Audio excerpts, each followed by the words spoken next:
Will everyone please join me in God's show by placing their hands together and repeat the Nembutsu with me. Namo Amida Butsu. Namo Amida Butsu. Namo Amida Butsu. Namo Amida. Good morning, everyone. It is so wonderful to see all of you here on this, kind of a crazy weather weekend. We were able to get some respite yesterday. You will also notice I have a guest with me on the iTunes today. Um, Record City is so much more popular than I am. When I come onto the podium, I never get a gay. Even at a couple of previous Northwest conventions, they introduced her and there was this. And then when they introduced me, I got the golf I should have had her give the Dharma talk today. I just sat in my chair, very comfortably.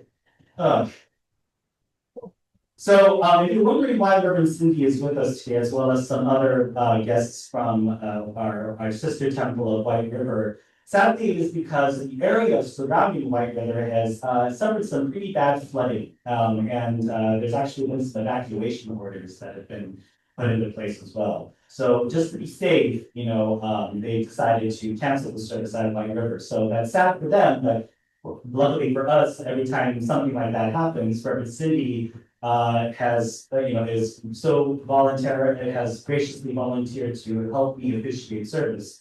And I promise you, I didn't make her do it. I even told Reverend Cindy before, I said, you this is like a free day off. You can go sit and want to. She said, no, I'd like to sit up all night. Okay. I just wanted to make sure that option is out there.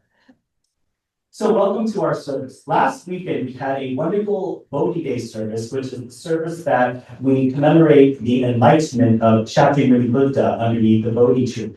So for those of you who are new to our temple, this holiday is usually observed on December 8th. So I like to sometimes trick or kind of ask a trick question to our Dharma school students, right? Like especially after Thanksgiving. And I ask, what's the next major holiday that we're celebrating? And of course, everyone usually says Christmas, right? And I'm like, no, it's Bodhi Day, right? Because the Buddha sat under the Bodhi tree at that time and became enlightened. And usually, for our tradition here at the Tacoma Buddhist Temple, we have the Lotus class, the high school class, and YBA officiate the service and give the Dharma talk.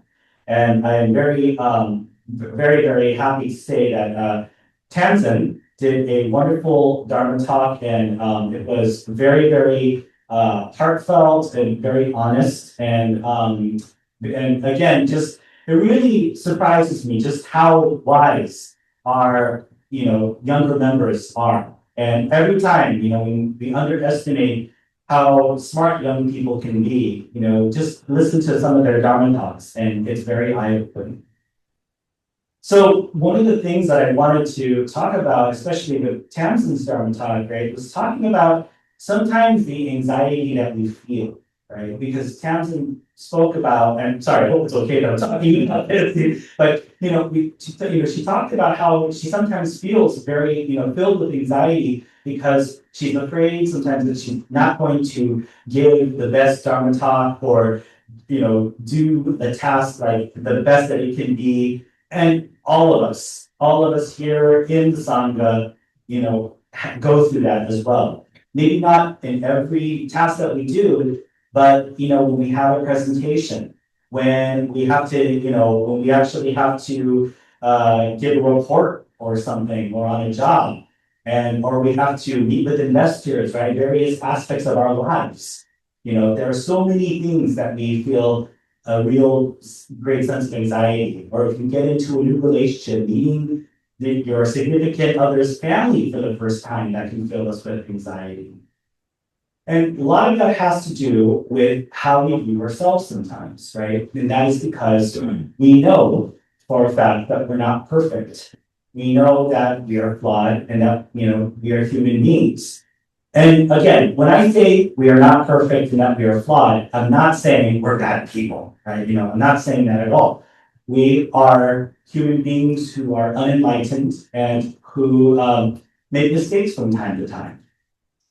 But one of the nice things, right, that we have with Buddhism, and especially one of the things that Shakyamuni Buddha said in his first teaching, is that this is a part of life. This is a part of the truth.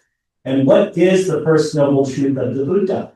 Is that there is suffering in life, dukkha, right? Life is a bumpy road. That's Dr. Ken Tanaka describes it. But that means that we experience this dissatisfaction. And sometimes, even worse, right? Sometimes when we go up and, we're about to give a presentation, we're filled with anxiety because, oh, am I going to do a good job? Am I going to pass this test? Am I going to, do the best that I can? And if we're lucky, we get through it and we can kind of breathe this sense of ease, give this, okay, I can relax a little bit, right? But if we're not so lucky, sometimes we come out of that presentation thinking, filled with more anxiety. I didn't do the best that I could have done, or I could have said this differently. I could have done this, right? We get stuck on the past. One of the most beautiful ways of illustrating this, right, is calligraphy. We had a wonderful calligraphy class not too long ago here, thanks to the Spirit, Mind, and Body series. And when you think about Japanese calligraphy, right, you want to make the character as best as you can. That being said, we realize that once we make a stroke, we can't take the stroke back. You cannot take the ink off of the page, correct? And that is the truth of life, that every step we take, every decision we make, it's like painting a stroke. Every Dharma talk that I give is like painting a stroke, whether it be good or bad or downright terrible, right? I cannot take it back. Just like the actions that we do. Sometimes we say we're sorry, and sometimes, we don't do as best as we can. And yes, it's good to forgive and accept apologies, but we also acknowledge that there are things that we can't do. But that also does not mean to live a life of fear of making a mistake. One of the best things that we can do, even from the Buddhist teaching, is to walk the path of life with a sense of no fear. And this doesn't mean that we don't get scared from time to time, but it's eventually getting to a point where we can walk this path with a sense of confidence, but with humility as well.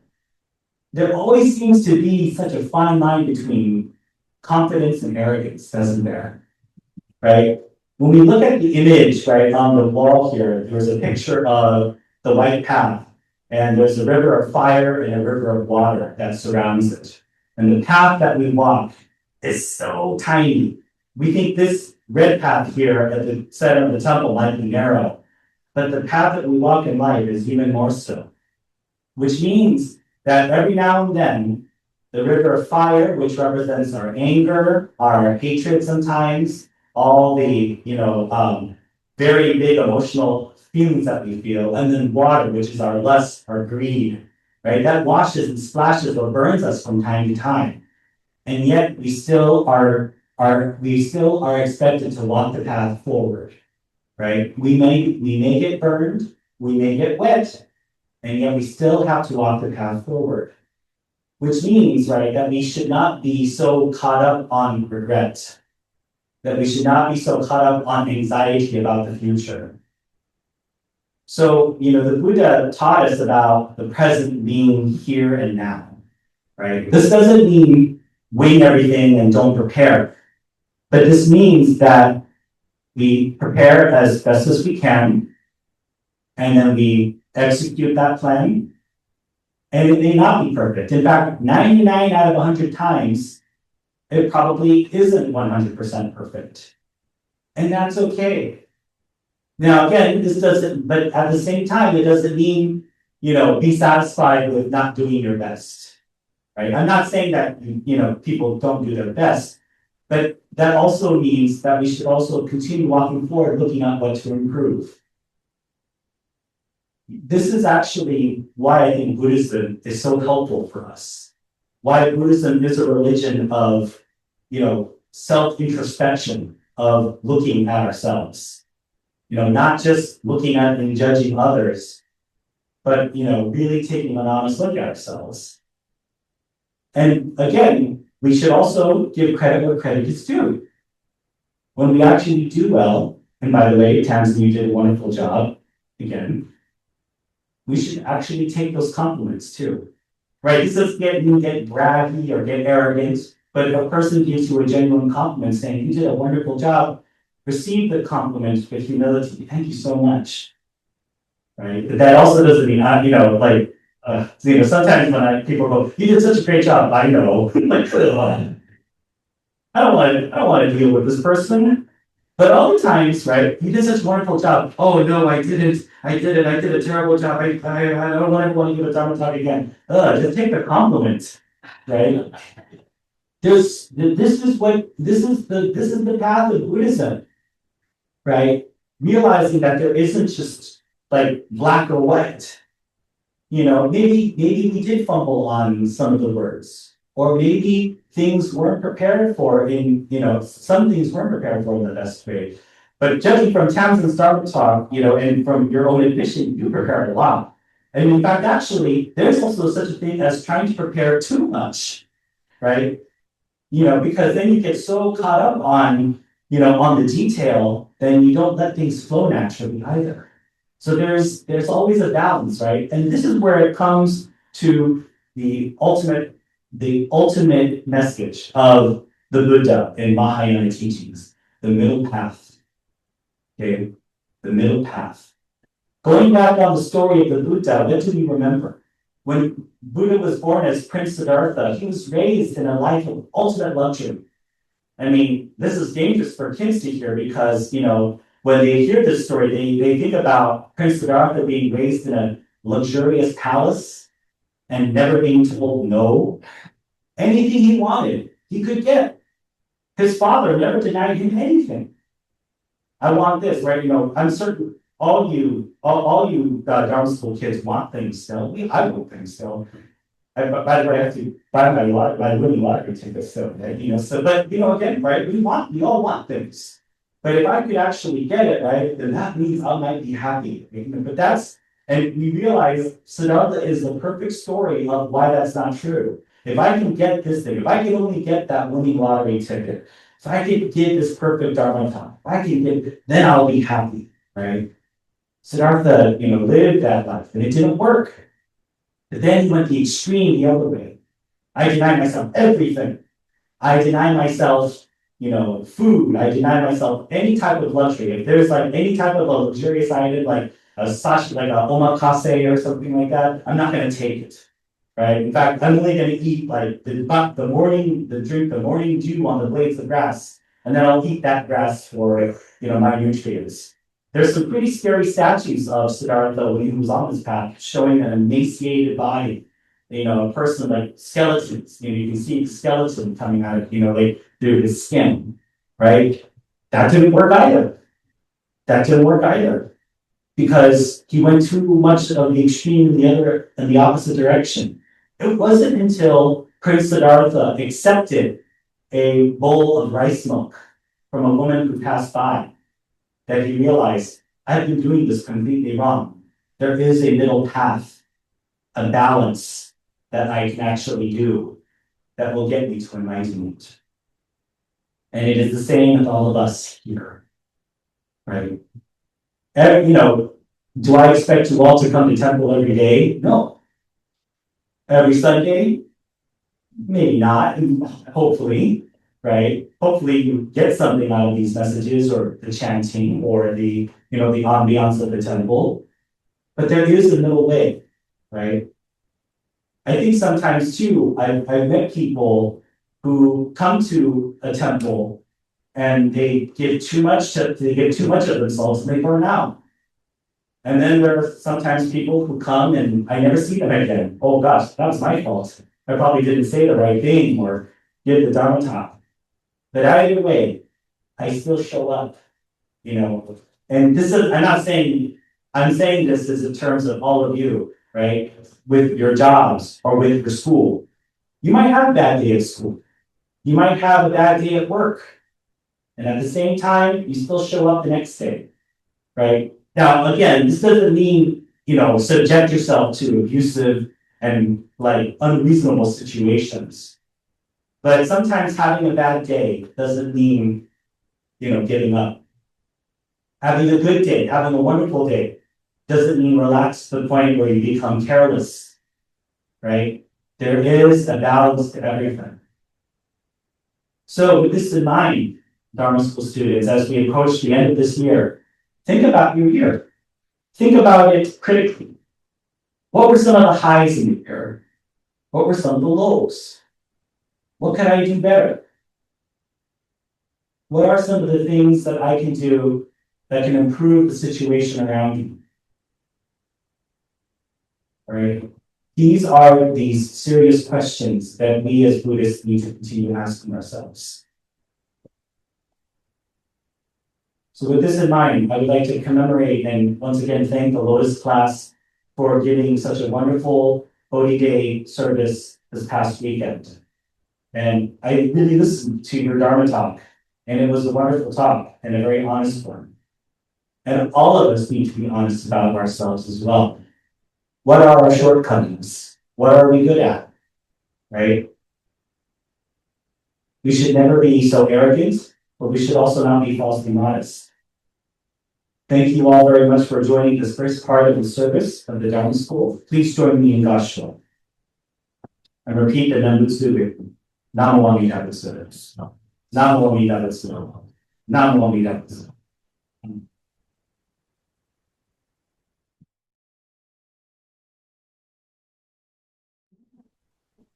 Thank you. Don't do that. I'll get too used to it. You all please join me in Gasho as I read the words of our founder, Master Shinran Shun. The practice of the Pure Land Way is the great practice that embodies Amida's perfect benefiting of others. It is revealed in the vow that all the Buddhas praise the name, also known as the vow that all the Buddhas say the name. It may further be called the vow of the right act, which is Amida's directing of virtue for our going forth to the Pure Land. Namo Amida Butsu. Namo Amida Butsu. Namo Amida Butsu. Good morning again, everyone.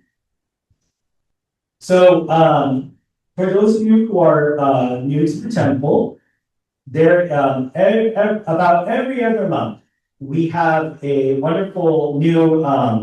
Well, we've been doing this for a little while now, but we have a wonderful new program that we've been doing where members of the temple and visitors alike are able to submit these questions to me in the Dharma question box, which is located in the foyer of the temple.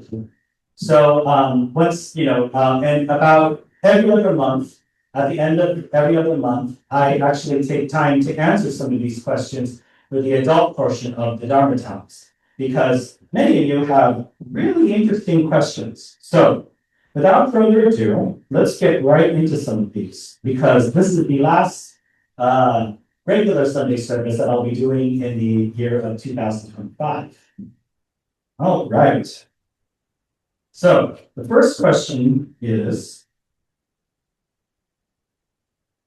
what is the purpose of the Oshoko ritual? Okay, so for many of you who are either this is your first time or you've only been here a couple of times, or for those of you who are very well seasoned, we do a ritual here at the Tacoma Buddhist Temple and most other temples called Oshoko, which is the act of coming to the incense burner, bowing towards Amida Buddha, taking a step forward with our left foot, and then placing granulated incense into the burner on top of a burning charcoal.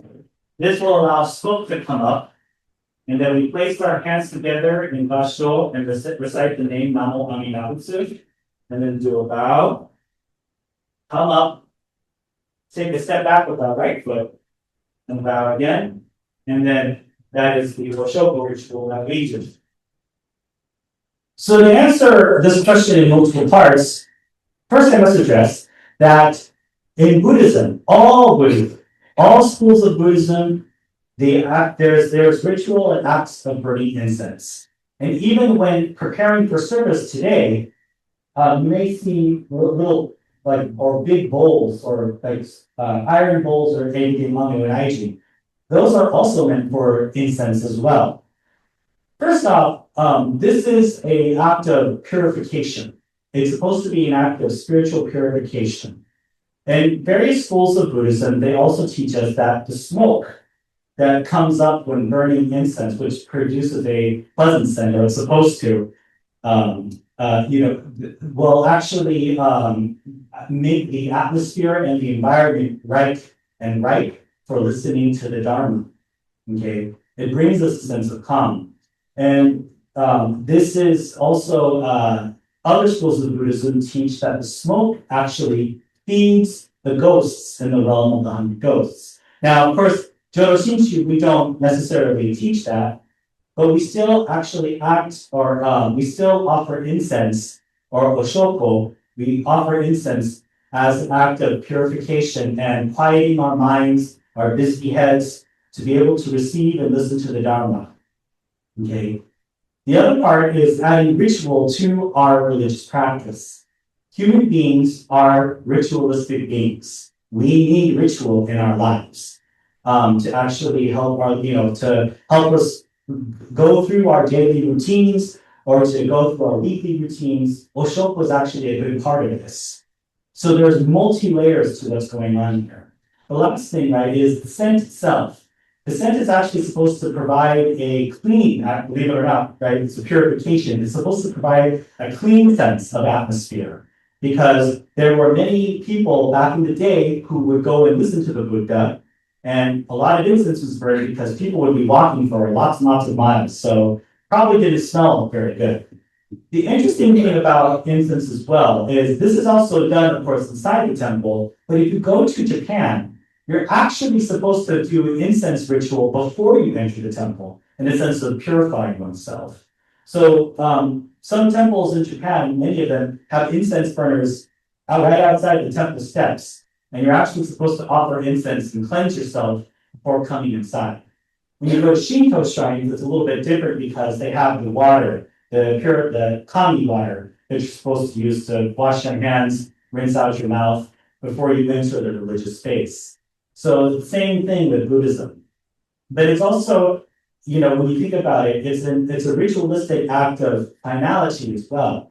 For it's also the ritual that is done during memorial services and funerals.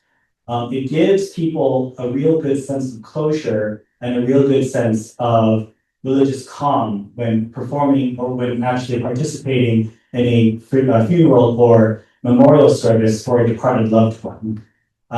Ritual helps us. It's actually a form of pastoral care as well. So there's actually quite a few purposes to the burning of incense. And it used to be you would burn incense, or you would actually have you all burn incense before you came to temple, or when you just get inside the temple, which we still encourage. But we still actually keep the charcoal lit. So if you didn't get a chance to burn incense before you came to the temple or before service started, you can still burn incense after. So that's the answer to that question.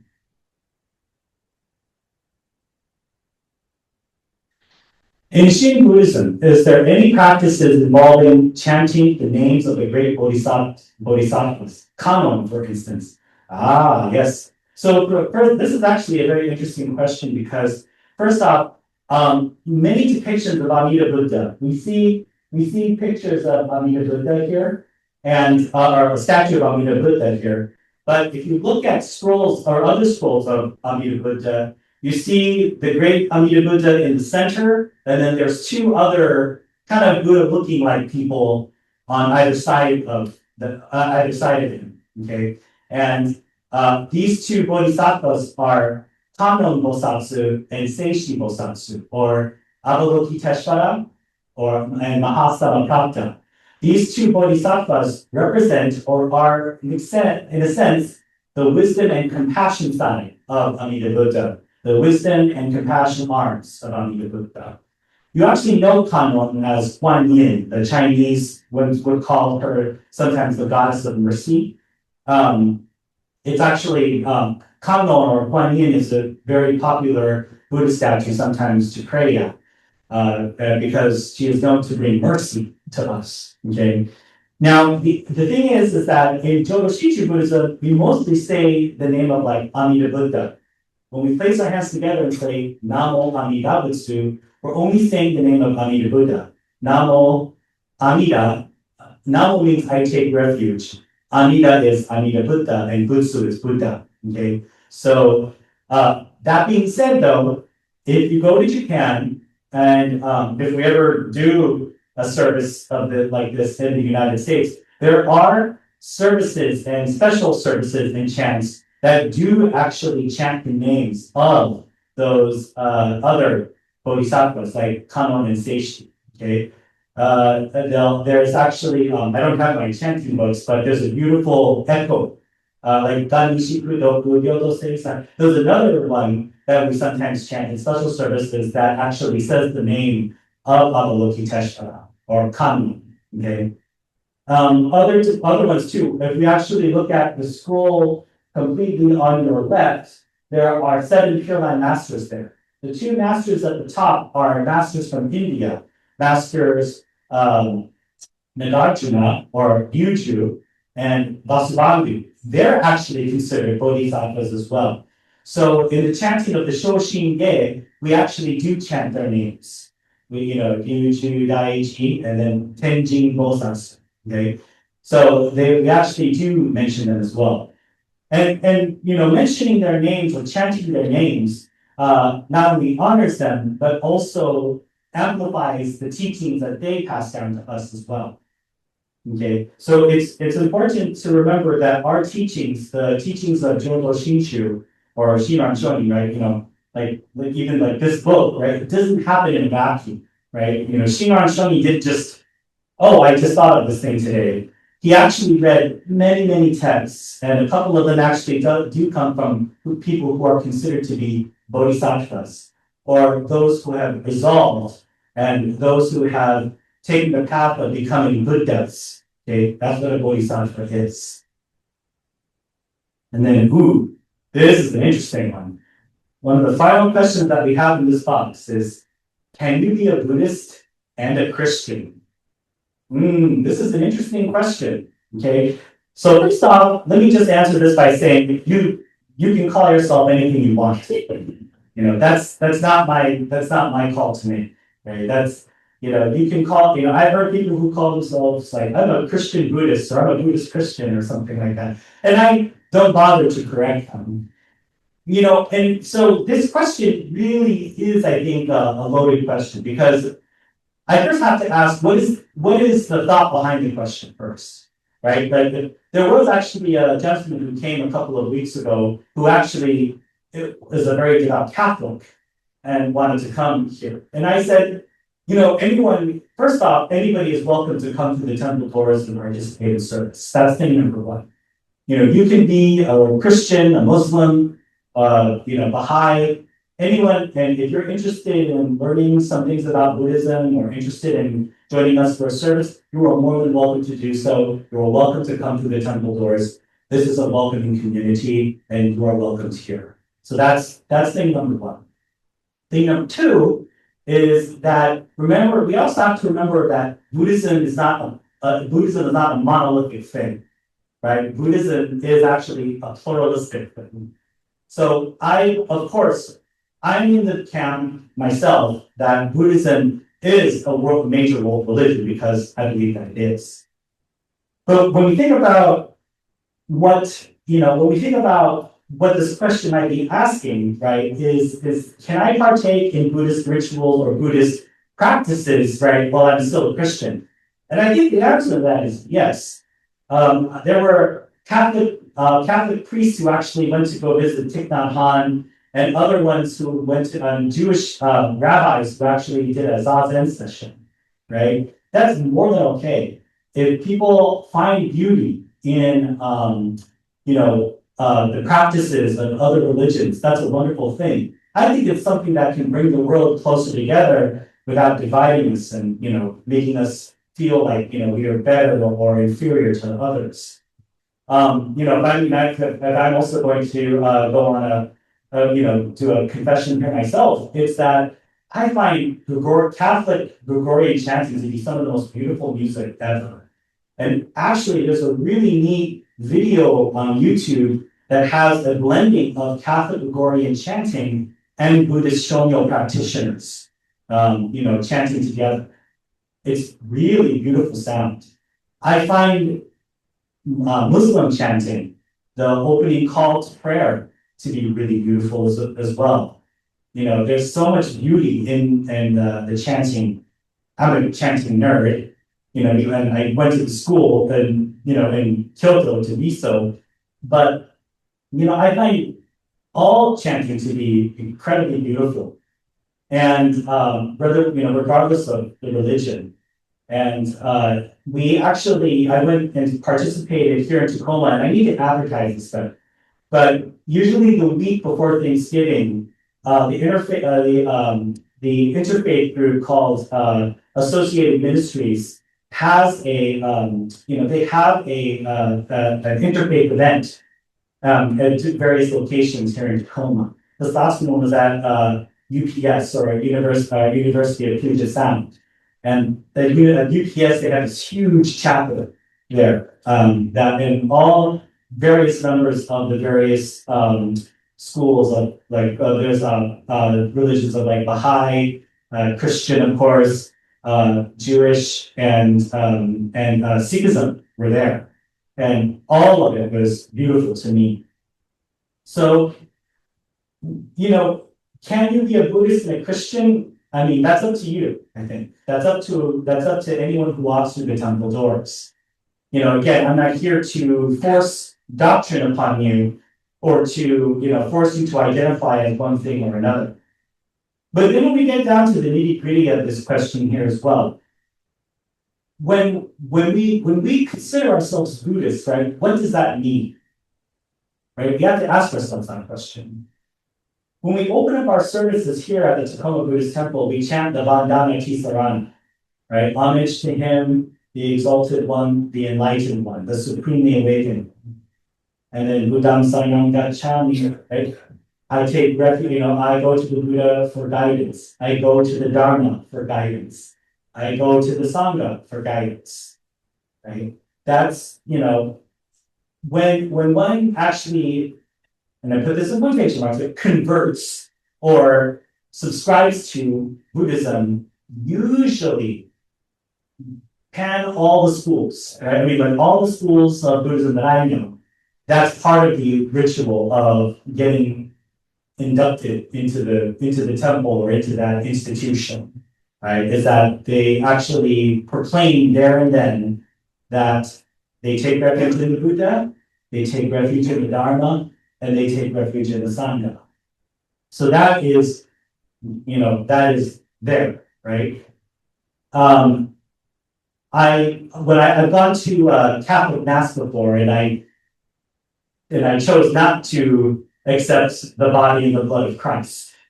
I did kneel. I like the kneeling. The kneeling benches in the Catholic. I did kneel. I was like, if it were up to me, right, I'd have all of us be sitting on the floor like they do in Japan. But that's too much, I think. But so I think that's I think it all comes down to personal feeling as well. So it's the same thing with offering incense and oshoko, right? When you offer incense, you're not that act does not declare that you're converting to Buddhism either, right? I feel like there's a little bit of a difference between accepting taking the wafer and drinking the watered down wine and then offering incense here. So, we have to actually ask ourselves, like when we ask this question, can you be a Buddhist and a Christian, right? We have to ask a question back, like, well, how do you mean? Like, does that mean that if you're a Christian, you're banned from a Zen hall to sit zazen? Absolutely not.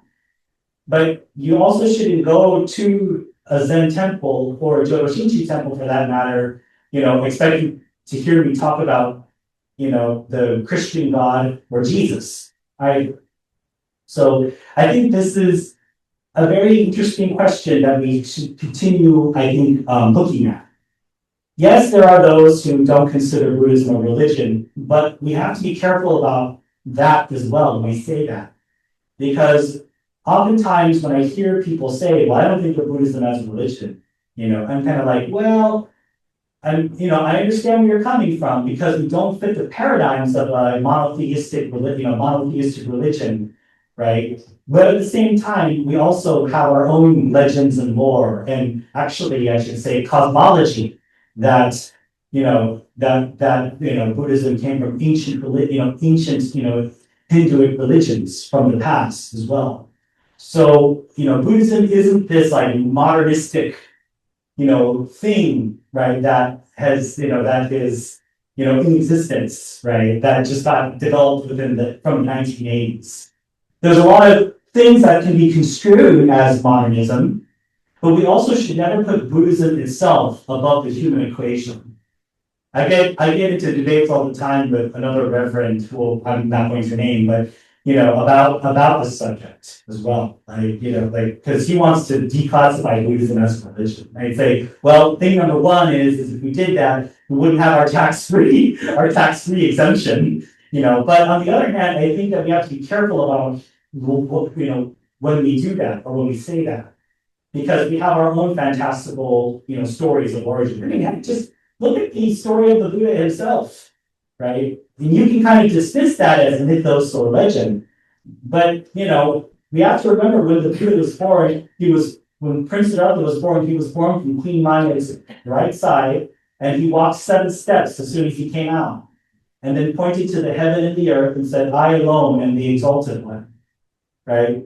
That is just as fantastical and as unbelievable and non-scientific of a story as the birth of Jesus Christ, who was born to a virgin, right? So we have to kind of be careful about how we view ourselves as well, right? So let's continue to think critically, delve deep into our religion, delve deep into the school that we're taught here, and welcome all who come through the temple doors with an open mind and a smile.